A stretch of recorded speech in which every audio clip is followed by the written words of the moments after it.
Assalamualaikum warahmatullahi wabarakatuh. Waalaikumsalam warahmatullahi. Alhamdulillahirrahmanirrahim. Pada hari ini kita akan membicarakan tentang berbagai hal tentang Lokmat ya, betul. Nah, ini adalah channel khusus Lokmat ya, kemitraan Lokmat untuk Indonesia. Nah, untuk hari ini kita sudah bersama dengan Bapak Denny Asyari, Datuk Marajo. Ya, Bapak Denny Asyari, Datuk Marajo adalah Direktur Suara Muhammadiyah atau PT Syarikat Cahaya Media, yang dalam hal ini membawahi beberapa unit bisnis ya. Ya. Salah satunya adalah Lokmat ini ya, Datuk ya. Ini saya panggil Datuk aja ya. Ya, Datuk. Datuk aja ya. Nah, oke. Lokmat, Datuk. Ya. Ini kan kalau kita lihat nih ya, semenjak beberapa tahun ini pergerakannya itu sangat cepat sekali ya. Jadi kayak melesat gitu ya. Nah, ada beberapa hal yang harus diketahui oleh para pemirsa ya, teman-teman atau sahabat Muhammadiyah. Ini Lokmat ini sejarahnya itu sebenarnya seperti apa, Datuk? Oke. Ya, assalamualaikum warahmatullahi wabarakatuh. Ya, terima kasih Dadri yang juga ada Datuk ini ya. Alhamdulillah siang ini bisa bincang-bincang, diajak untuk ngobrol tentang seputar Lokmat. Ya. Tadi disampaikan sejarah tentang Lokmat. Lokmat ini tepatnya berdiri tahun 2021. 2021. Covid ya. Tepat saat Covid. Pas tepat saat Covid, ketika ekonomi stuck, ya, artinya tidak ada pergerakan yang signifikan karena orang karantina ya, ada orang nggak bisa keluar ya. Nah, Suara Muhammadiyah mencoba menginisiasi hadirnya lini bisnis baru di sektor retail. Oke. Yang kita beri namanya Lokmat. Ya. Ya, alhamdulillah di luar dugaan kita, ternyata walaupun pada saat itu pandemi, respon warga perserikatan itu luar biasa. Luar biasa ya. Sehingga sejak 2021 sampai hari ini itu tidak berhenti. Itu berhenti terus Untuk ada perusahaan pembukaan Lokmat. iya. Jadi tahun 2021 Datuk ya. Iya, Berarti ini sudah 4 tahun ini ya. 4 tahun ya. 4 tahun pergerakannya ya. Nah, kemudian ini Datuk, kenapa namanya Lokmat ini? Ini ini kan logistik ya. Lokmat ini kenapa namanya Lokmat, Datuk? Ya, embrio awal dari Lokmat ini sebenarnya Bulogmo. Oke. Bulogmo itu semacam kita ingin jadikan di Muhammadiyah itu semacam pusat dari produk-produk pangan. Oke. Seperti Bulog lah. Siap. Di Bulog gitu. Karena pada saat pandemi Covid yang dibutuhkan selain produk-produk medis, kesehatan, IT, lain halnya yaitu pangan gitu. Maka kita berinisiasi untuk melahirkan unit yang disebut Bulogmu waktu itu. Bulog Muhammadiyah ya. Bulog Muhammadiyah. Karena kalau Bulog punya pemerintah, kalau kita tambah mu jadi Muhammadiyah gitu Datuk. Jadi Bulog Muhammadiyah gitu. Nah, dari Bulogmu ini kita bertransformasi. Yang tadinya hanya di sektor pangan, kita ingin masuk di sektor retail. Nah, kemudian kita tambah marknya, kita ambil ujung dari Bulog tadi, Lokmat. Kira-kira seperti itu. Oke. Ini kan pada Covid ya. Semua bisnis dari atas sampai bawah Datuk. Itu kan mengalami gejala yang banyak yang tutup ya, bangku dan sebagainya. Tapi kenapa Datuk berani loh untuk langsung kepikiran Lokmat gitu loh? Iya. Salah satu imajinasi kami di Suara Muhammadiyah waktu itu, kita kebutuhan masyarakat di tengah pandemi ini memang sangat terbatas gitu. Ya, medis, IT gitu, kemudian pangan gitu. Nah, selain itu rata-rata down semua gitu ya. Nah, ada yang bisa untuk dikapitalisasi lah. Iya. Nah, maka kemudian kita mau masuk di medis, kita tidak punya background, tidak punya basic. Kita masuk di IT juga hal yang sama gitu. Dan pilihannya adalah di sektor pangan. Yang kebutuhan harian. Nah, kemudian kita lihat di sektor hulunya, ternyata banyak dari masyarakat yang bergerak di sektor pangan, di hulunya gitu. Tetapi mereka tidak punya jaringan hilirnya. Nah, kami di Suara Muhammadiyah menghadirkan Lokmat ini ingin menyambung sebenarnya bagaimana kita mengkapitalisasi hulu tadi menuju hilir melalui jaringan Lokmat yang kita buka. Makanya kita punya keyakinan insya Allah ini peluang bagi kita untuk bisa mengkapitalisasi potensi jamaah di sektor pangan di aspek hulunya. Oke, siap. Gini Datuk, Ya. dengan ide berdirinya Blokmu kemudian dilanjutkan dengan Lokmat, tentu ada tujuan dan filosofis nih yang Datuk inginkan nih, karena ini berkaitan dengan warga Muhammadiyah. Iya. Nah ini apa tujuannya Datuk? Tujuannya yang pertama secara keseluruhan bisnis yang dikembangkan di Suara Muhammadiyah ini sebenarnya bagian dari ijtihad sekaligus jihad. Oke, Jihad ekonomi. jihad ekonomi ya. Jihad ekonomi. Nah, selama ini Suara Muhammadiyah mendakwahkan gagasan-gagasan ekonomi itu dalam teks gitu. Narasi-narasi gitu. Iya. Misalnya yadul ulya khairum min yadi sufla. Gitu. Oke, Tangan di atas lebih baik daripada tangan di bawah. Tetapi bagaimana realitasnya dalam dakwah bilhal kita belum lihat itu. siap. Maka kami mencoba mentransformasikan bagaimana narasi-narasi dan teks-teks tadi Ya. menjadi dakwah bilhal. Nah, salah satu wujudnya adalah kita menghadirkan Lokmat ini. Ya. Nah, Lokmat ini bagian dari ijtihad sekaligus jihad kita. Oke. Kalau di dalam perspektif Muhammadiyah, kami menyebutnya al-jihadu lil muwajjahah. Al-jihadu. Lil muwajjahah. Oke, artinya apa tuh? Jihad yang konstruktif, Ya. jihad yang solutif, Oke. jihad alternatif. Ya. Kita selama ini dalam pasar retail kita didominasi oleh kelompok tertentu, Oke. oleh para oligarki, Oke. oleh kaum pemodal yang segelintir orang menguasai hampir banyak potensi negeri ini. Waduh. Nah, gitu. Oke. Nah, kita hanya bisa berteriak. Kita hanya bisa teriak. Kita hanya bisa main di mimbar-mimbar, Pinggiran. pinggiran, di panggung-panggung. Itu tidak mungkin dari realistis. Iya. Yang bisa kita lakukan adalah al-jihadu lil muwajjahah, Oke. melahirkan jihad alternatif. Oke. Jihad konstruktif dan solutif. Apa bentuknya? Kami hadirkan gerakan yang sama. Mereka punya retail, kita hadirkan juga retail yang sama. Merinding ya udah. Iya. Maka lahirlah yang namanya Lokmat. Jadi langsung masuk ke dalam itu tuh ya, berani ya masuk Iya, ke dalam. itu visinya.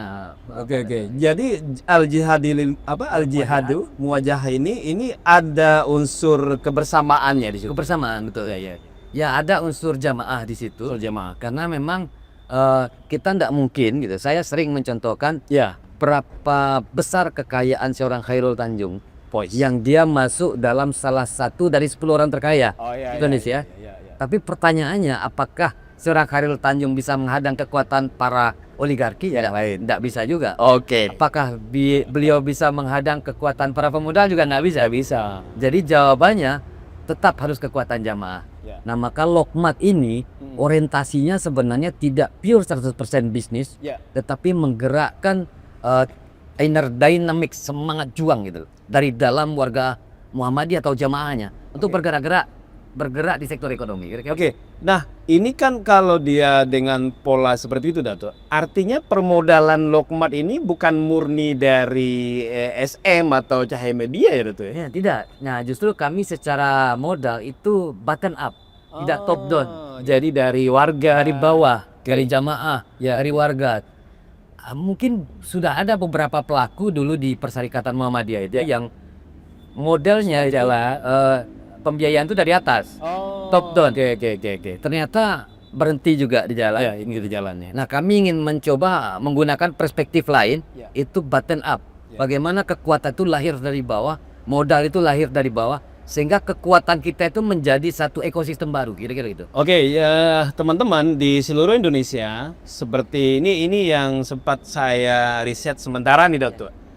Sepertinya lebih dari 150 gerai atau mitra Lokmat, itu benar ya Dato? Betul, iya. Terakhir ini peresmian yang di Pacitan itu yang ke 154, betul. 154 ya. Nah, dari 154 ini kan tadi seperti Dato bilang tadi, ini permodalan dari mereka semua ya. Dari mereka semua, dari bawah. Mereka dari bawah semua ya. Iya. Anda bisa bayangkan 154 dalam jangka waktu 4 tahun. Ya lebih kurang 4 tahun ya. Ini kalau saya punya duit sendiri, nggak mungkin langsung 4 tahun bisa bikin 194 Dato. Betul, nah mungkin. Jadi ini perbedaan Lokmat ya, Ya, dengan gerakan teman-teman lain atau para pelaku bisnis lain ya. yang memiliki contoh bisnis retail atau bisnis di market. Mungkin mereka selama ini bikin 20 aja udah ngos-ngosan. Udah ngos-ngosan ya, betul Fred. Dan kita alhamdulillah bisa melampaui 100 lah ya. Ini 154 ini tersebar di mana aja, Dato? Rata-rata di Pulau Jawa. Oke. Itu ada di Yogyakarta, di Jawa Tengah, di Jawa Timur, Jawa Barat, di daerah Bekasi. Luar Jawa ada di Palembang, Medan, dan Aceh. Gitu. Karena ini memang dari warga, selama ini backgroundnya apa aja, Dato? Mungkin warga apakah personal atau lembaga atau gimana, Dato? Ya. Selama ini kerjasamanya? Kerjasamanya ada berbagai variasi. Ada yang memang itu dari struktur kelembagaan. Struktur kelembagaan. Ya, misalnya koperasi masyarakat setempat. Oh, koperasi masih Ya, setempat. artinya mereka ingin investasi dari dana-dana koperasi. Oke, baik. Atau pengembangan dari usaha-usaha koperasi. Baik. Mereka membuka bisnis retail ini gitu ya. Atau juga ada jamaah-jamaah pengajian.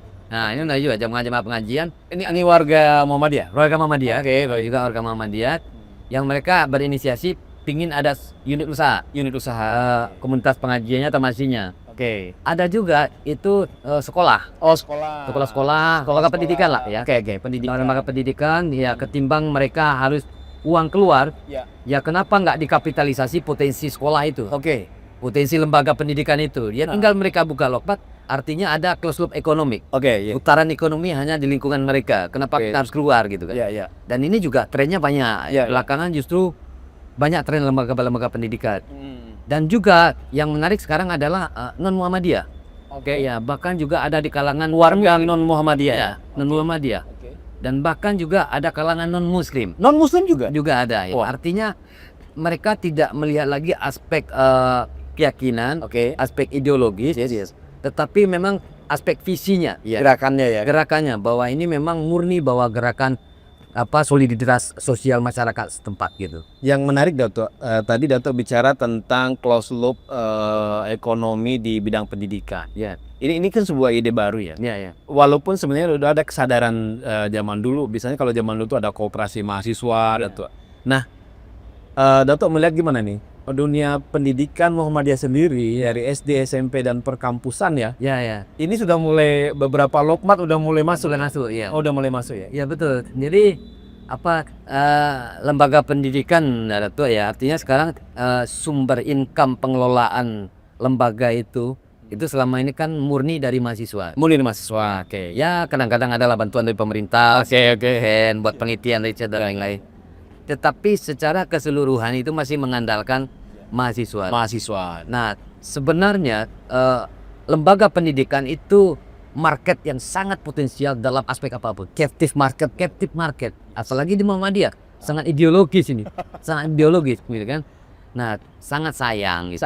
Disayangkan kalau captive market yang ideologis ini tidak dikelola, ya, tidak mampu dikapitalisasi menjadi sumber income baru buat lembaga pendidikan. Malah dia lari keluar ya. Keluar. Eman-eman. Bayangkan satu kampus mahasiswanya ada 8.000. 8.000 satu hari. Belanja satu hari 20.000 aja udah berapa tuh? Udah berapa, betul. Bisa dikapitalisasi gitu ya. Kayak yang kita contoh yang kemarin sekelas sekolah SD ya, Mutiara Persada. Itu mereka per hari bisa 3 juta, 4 juta. Kita bayangkan tuh untuk 1 bulannya. Yang jumlah siswanya hanya terbatas ya. Terbatas itu kan. Itu pun bukanya sampai sore ya. Nah, malah justru lembaga pendidikan karena secara resource finansialnya kuat. Oke. Justru saya berpikir lembaga pendidikan tidak hanya sekedar membuka di lembaga pendidikan situ, di kampus atau di sekolah. Bahkan mereka juga bisa investasi di masyarakat, sehingga mereka punya jaringan gitu. Yang misalnya satu wilayah di daerah Kebumen misalnya. Ya. Nah, kampus di daerah Kebumen itu buka satu yang agak relatif besar. Kemudian mereka kembangkan investasi di per kecamatan atau per kelurahan gitu. Itu luar biasa income-nya menurut. Bener. Income-nya sangat biasa. Jadi dia bisa milieu ekonominya kan tidak hanya untuk warga Muhammadiyah, tapi dia juga bisa untuk masyarakat lainnya. Ya, gitu. Jadi selama ini kan kita belum pernah melihat Dato ya. Iya, iya. Saya sendiri dari dunia retail ini udah 25 tahun. Iya, iya, iya. Selama ini kan kita lihat yang mainstream nih, Mainstream. yang biru dan yang merah. Merah, ya. Betul, Dan itu di seluruh Indonesia iya. sudah sampai puluhan ribu. Puluhan ribu. Ini Dato punya ada visi nggak Dato? Berapa nih kira-kira Lokmat bisa kita wujudkan ini? Ya. Ya, apa namanya? Kalau kita compare dengan ya yang merah dan yang biru, sebenarnya kita semakin optimis hari ini. Iya. Makin optimis kenapa? Karena ya perhitungan kami ya apalagi di dunia retail gitu. Ya. Kalau kita bisa bertahan dan berjalan di masa rentan 2 tahun, Ya. ini peluangnya besar. Artinya secara kultur kita untuk mengawali mengembangkan bisnis retail ini terbuka, itu betul. Tinggal mengembangkan pada sektor pasar dan jamaahnya gitu. Ya.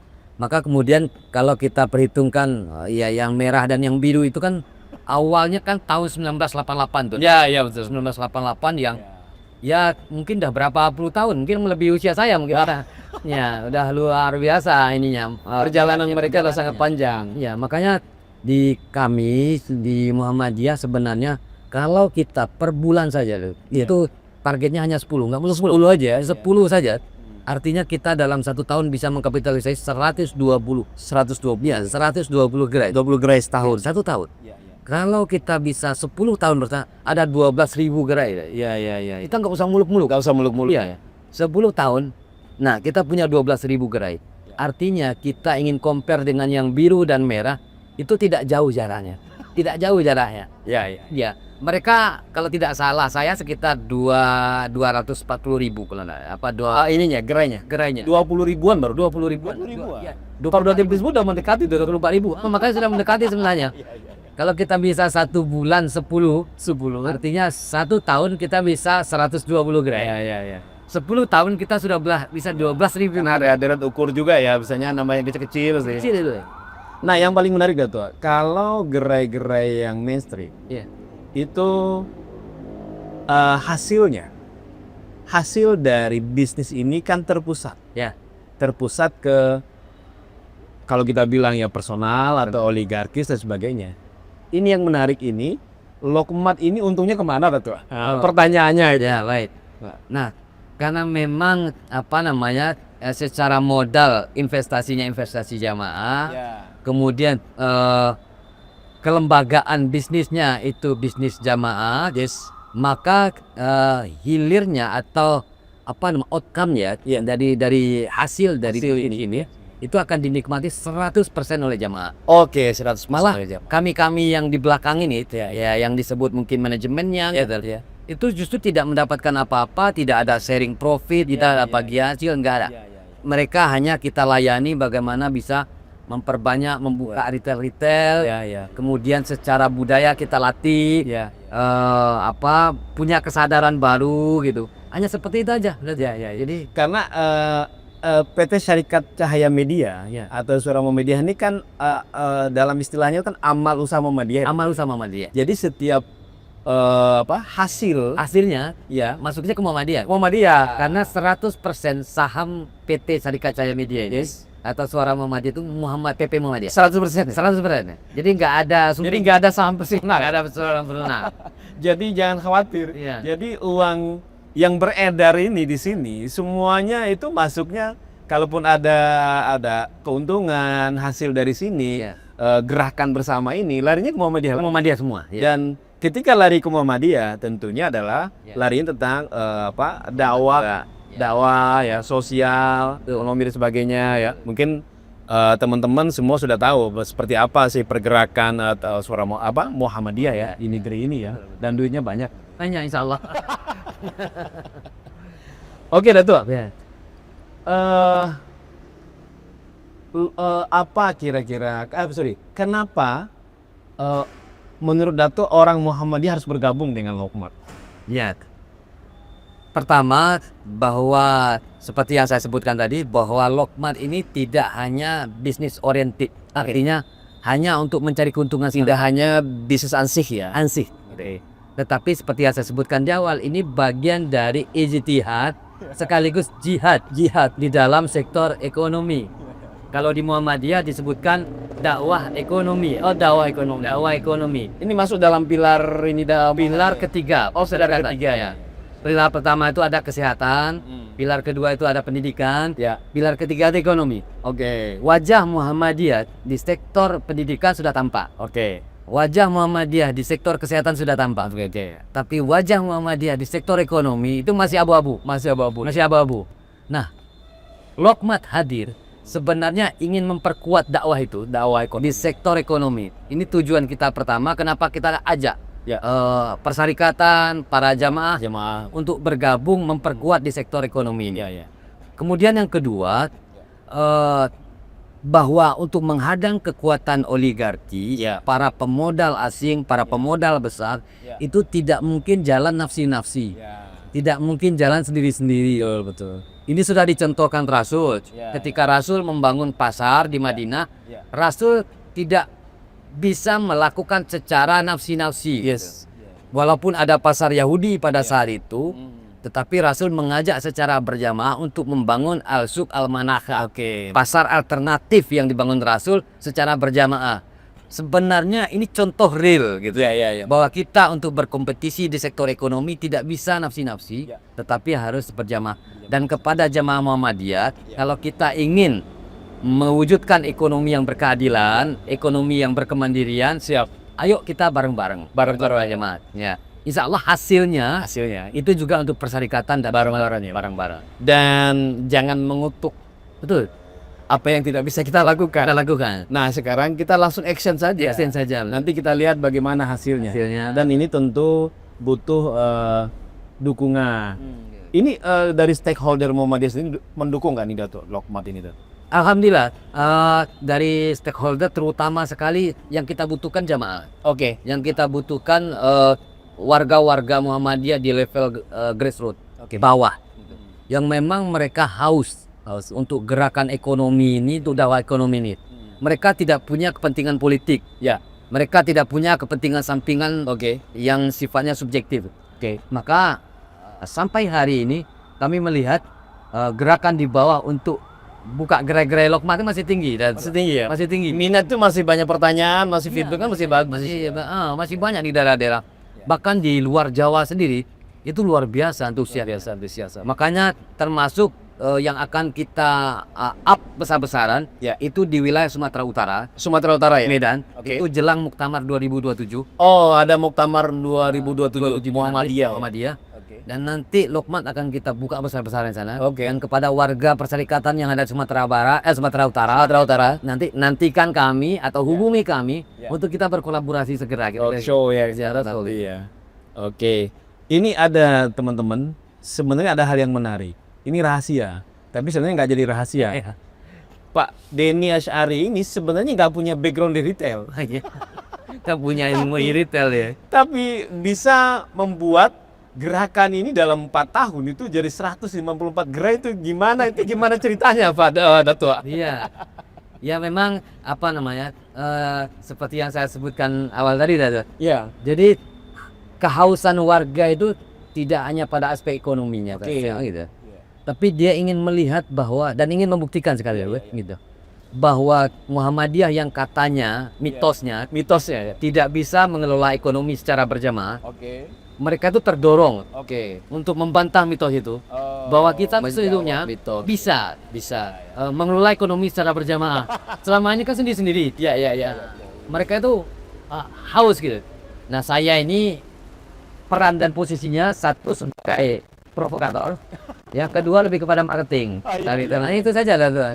Bagaimana mereka yang nggak mau, yang mereka bingung mau kerjasama dengan si A, si merah sini, bergabung dengan kita. Ya betul. Artinya kan 4 tahun itu sebuah pergerakan yang sangat luar biasa. Ya. Dato'. Jadi bukan pergerakan yang biasa-biasa saja. Jadi dengan backgroundnya Dato' yang seperti itu, kemudian dalam bisnis retail dan langsung pergerakannya, kita mungkin mendengar ya, ada ya tadi kayak Dato' bilang, ada yang retail-retail Muhammadiyah yang lain ya. Nah, ini ya. Dan pergerakannya nggak sedahsyat ini, 154 dalam 4 tahun loh. Betul. Kita tahu persis ya, karena saya memang di bidang retail, Iya. tahu persis lah. Mungkin hanya 10 udah stuck dulu, ada lagi nambah lagi, namanya beda lagi. Nah harapan kita nih satu komando nih Dato'. Komando. Gimana Dato'? Lokmat untuk seluruh Indonesia misalnya gitu. Ya, kepada warga Perserikatan, warga Muhammadiyah sebenarnya untuk membuka bisnis retail ini ya, membuka bisnis outlet-outlet seperti ini tidak usah bingung sebenarnya, ya kan.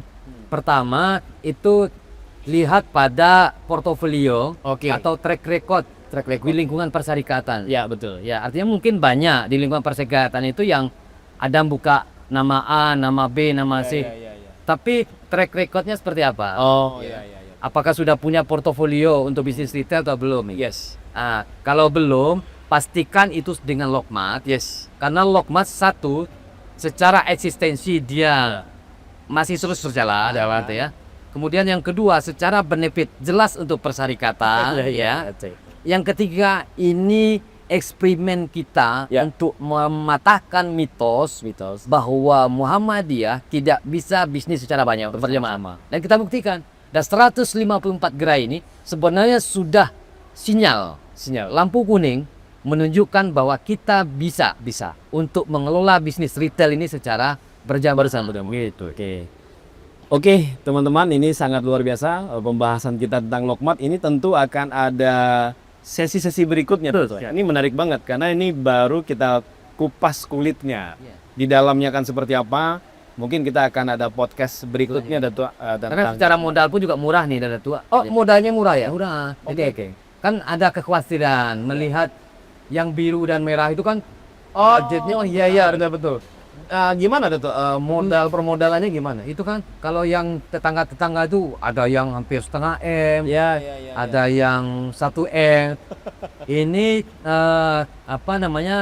mau bisnis, mau kerja atau dikerjain kan gitu. Nah, kalau di Lokmat Perserikatan kita itu mulai budget 50 juta. 50 juta saja bisa. Yang sifatnya mini ya. Mini tempatnya ya. Sampai yang 100 sampai 150 juta. Oke, pilihan saja gitu. Jadi tergantung luasannya. Jadi kita sangat fleksibel ya, Lokmat ya. Sesuai dengan kemampuan warga atau AUM atau sekolah atau pendidikan yang lainnya. Sehingga benar-benar bisa terlibat di Lokmat ya. Iya.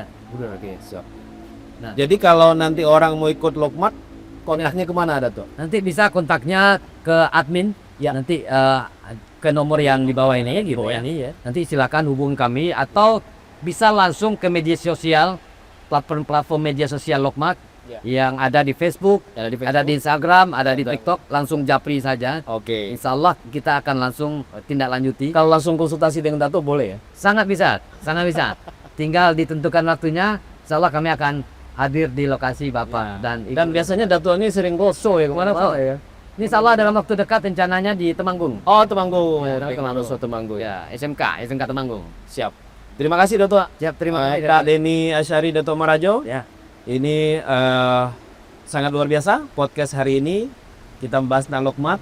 Seperti yang saya sampaikan tadi, kita akan ada sesi-sesi berikutnya akan bahas tentang Lokmat. Di dalamnya kita belum bahas itu. Ya, detailnya. Ya, detailnya kan teman-teman juga perlu tahu ya. Ya. Seperti apa tentang Lokmat ini sehingga ketertarikan teman-teman tadi apa yang disampaikan Dato itu semakin yakin dia untuk bergabung dengan Lokmat. Tapi dengan keberadaan 154 4 tahun saja mestinya sudah nggak bisa diragukan lagi. Nggak bisa diragukan lagi. Betul. Terima kasih Dato. Terima kasih teman-teman. Assalamualaikum warahmatullahi wabarakatuh. Assalamualaikum warahmatullahi wabarakatuh.